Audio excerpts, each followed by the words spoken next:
대형주를 중심으로 한 투자 전략 세워드리는 시간입니다. 코스피 200 투자의 정석 KB투자증권 강남 스타PB센터의 김주빈 과장과 함께하겠습니다. 안녕하세요. 네, 안녕하십니까. 네, 오늘 또 오랜만에 1% 오름세가 나오고 있습니다. 네네, 특히나 맞습니다. 코스피 200 종목들이 코스피 네. 전반적인 종목들보다 좀 선전하고 있는데요. 네. 오늘 시장 어떻게 보세요? 간만에 좀 강한 상승이 좀 나오고 있습니다. 현재 2020포인트에 박스권 상단이 돌파되고 있는 모습을 보여주고 있는데요.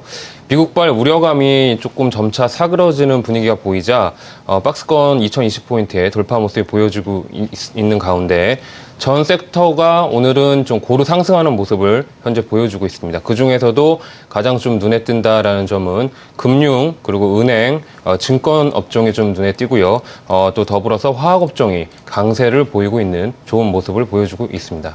네, 오늘은 이렇게 미국발 훈풍에 따라서 말씀하신 것처럼 비교적 좋은 모습을 보여주고 있지만 사실 이번 한 주를 돌이켜보자면 좀 지지부진한 양상이었잖아요. 예, 맞습니다. 상승률 상위 종목들 혹은 하락률 상위 종목들은 어떤 것들이 있었나요? 최근 5거래일 동안의 상승률 이제 상위 종목을 살펴보면 단연 이제 자동차 주식들이 많이 들어와 있음을 지금 볼 수 있습니다. 가장 많이 오른 종목은요, 현대위아입니다. 5.72% 상승을 했고요. 영업이익률이 꾸준하게 개선된다라는 뉴스가 있고요. 두 번째는 롯데케미칼 5.63% 올랐습니다. PE와 PP가 견조한 마진이 지속되고 있다라고 지금 하고 있고요.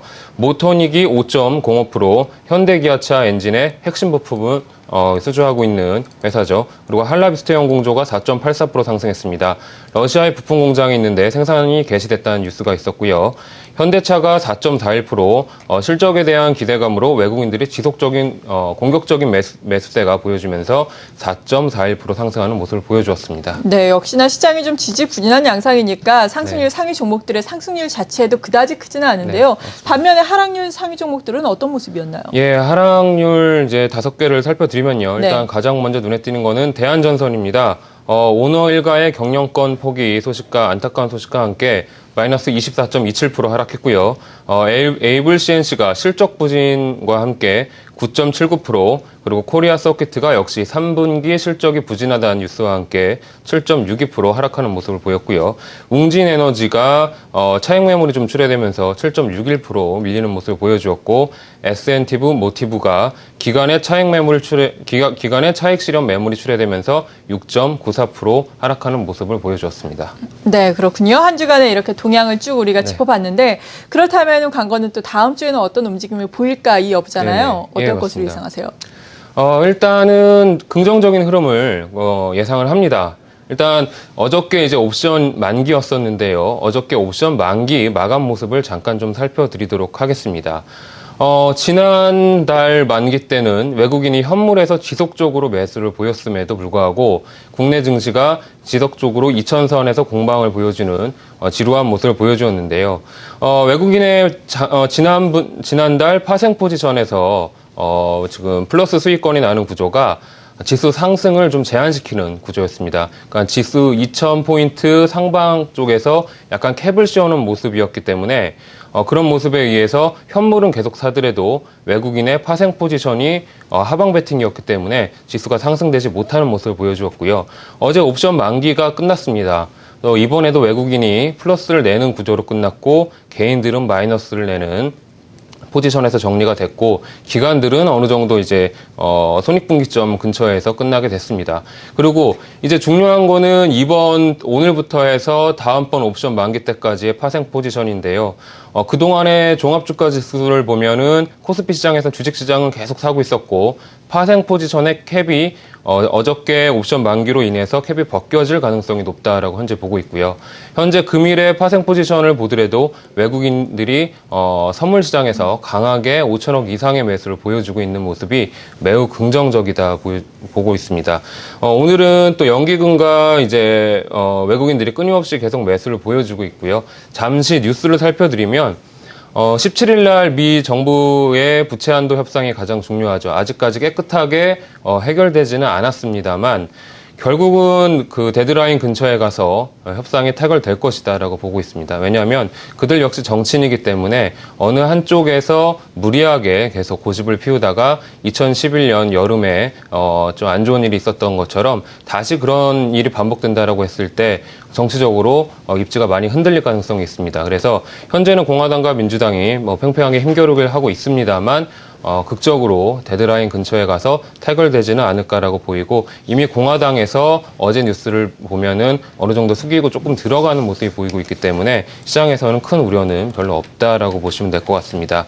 긍정적으로 지속적으로 외국인이 매수를 보이고 파생 포지션에서 오늘을 비롯해서 지속적으로 상승 배팅 쪽으로 그림이 변하고 있기 때문에 2020포인트의 박스권 돌파가 가능하다라고 보여지고 코스피는 한 단계 레벨업 될 가능성이 매우 높다라고 조심스럽게 예상을 하고 있습니다. 네, 지금 코스피가 상당히 갇혀 있으면서 지지부진한 양상을 보였고 네. 오늘도 사실 2020선까지는 올라갔는데 이 이후에는 이 박스권 네. 상단을 강하게 돌파하지 못하고 있거든요. 예, 하지만 강하게 돌파하면서 레벨업 가능성이 있다라고 긍정적으로 설명을 해주셨는데 맞습니다. 이 레벨업이 되는 가운데 가장 크게 또 수혜를 입을 수 있는 가장 큰 폭의 상승이 나올 수 있는 종목들은 어떤 것들이 있을까요? 예, 일단 앞서서 말씀해 주셨다시피 저 역시도 이제 금융 섹터를 가장 좀 좋게 보고 있고요. 네. 그리고 종목은 저 금융 섹터 외에 다른 종목을 가져왔습니다. 한 2주 전에 소개시켜드렸던 종목 같은데 NC소프트라는 종목을 오늘 다시 소개시켜드리려고 이렇게 가지고 나왔습니다. NC소프트의 펀드멘탈부터 차곡차곡 살펴드리도록 하겠습니다. 3분기 실적을 좀 프리뷰해보면요. 매출이 1,710억 정도 예상이 되어지고 영업이익은 376억 정도 나온다라고 합니다. 시장 기대치에는 약 12% 정도 하회하는 모습을 보여줄 거다라고 예상이 되어지는데요. 3분기 실적을 바닥으로 4분기부터 긍정적인 실적이 예상이 되어지고 내년에는 매출이 9천억, 영업이익이 대략적으로 한 3천억 정도 예상을 하고 있습니다. 시장의 올해 마감 컨센서스 기준으로 했을 때 올해보다 대략 영업이익 기준으로 30% 증가될 거다라는 예측이기 때문에 펀드멘탈은 3분기를 바닥으로 상당히 좋아질 것이다라고 보시면 될 것 같습니다. 모멘텀은 중국의 진출입니다. 블레이드 앤 소울이 올해 4분기 말을 기점으로 그러니까 오픈 베타 테스트죠. 사전 테스트가 대략 마무리되고 중국 쪽으로 진출이 될 것이다라고 보고 블레이드 앤 소울과 더불어서 길드워2 역시도 2014년에 중국 진출이 예정되어 있습니다. 그래서 블레이드 앤 소울 같은 경우에 로얄티 매출이 중국향으로만 한 480억 정도 나올 가능성이 높다라고 보시면 되겠습니다. 그리고 수급을 살펴드리겠습니다. 기관은 올해 초부터 NC소프트를 지속적으로 사고 있고요. 외국인은 5월 달부터 NC소프트를 지속적으로 사고 있습니다. 최근에는 기관과 외국인이 동반해서 계속 들어가는 모습이 보여지고요. 매도는 개인 쪽에서만 지속적으로 나오기 때문에 수급상으로 상당히 양호하다라고 보시면 될 것 같습니다. 네. 마지막으로 차트와 거래를 살펴드리면 9월달 급등으로 인해서 최근에는 좀 이격 조정이 나왔는데요. 매우 건전한 조정이다라고 볼 수 있고 점차 상승권으로 모습을 지금 계속 바꿔가고 있는 모습이 긍정적이다 보여지며 거래량 역시도 꾸준하게 지금 지속돼서 늘어나고 있기 때문에 상당히 긍정적입니다. 밸류에이션으로는 올해 기준으로 24배, PBR 기준 4배 나오고요. 내년 기준으로 퍼 기준으로 15배, PBR 기준으로 3.4배 나옵니다. 물론 밸류에이션은 결코 싸다고 할 수 없는 밸류지만 지금 내년도에 실적 개선이 워낙에 크기 때문에 밸류보다는 성장성에 포커스를 맞춰서 제가 지난번에 좀 눌림 나온 이후에 매수를 좀 부탁을 드렸고 오늘 정도의 2차 매수 정도가 가능하다라고 현재 지금 보고 있습니다. 네. 하지만 또 말씀하신 것처럼 여러 가지 모멘텀이 있고 수급도 네. 기관을 중심으로 긍정적으로 들어오고 있지만 물론 작년에 비해서는 많이 하락을 했지만 또 연고점 수준이란 말이죠. 이 예, 부분에서 예. 부담을 느낄 수 있는 개인 투자자 여러분들도 분명히 있을 것 같은데 네네. 이 부분에 대해서 조금 더 설명을 해주시면 좋을 것 같아요. 예, 아까 밸류에이션이 좀 높다라고 말씀드렸습니다. 이제 게임 시장을 보면은 이제 모바일 쪽으로 어느 정도 중심이 이동됐기 때문에 과거처럼 높은 밸류에이션이 지속적으로 유지되기는 좀 힘들다라고 보여지지만 현재 그 NC소프트의 역사적 히스토릭 밸류를 보면은 밸류는 그렇게 비싼 편은 아닙니다. 내년에 성장이 워낙에 좀 강하기 때문에 지금 지수대에서 한 25만 원 근처까지의 상승은 가능하다라고 보여지고 아직 매수를 안 하신 분들은 따라가는 전략보다는 좀 눌림에서 잡아가는 전략이 조금 더 긍정적이지 않겠나 판단을 합니다. 네, 잘 알겠습니다. 코스피 다음 주에 레벨업 기대를 하면서 관심 종목으로는 NC소프트 제시를 해주셨습니다. KB투자증권 강남 스타 PB센터의 김주빈 과장과 함께했습니다. 감사합니다. 네, 감사합니다.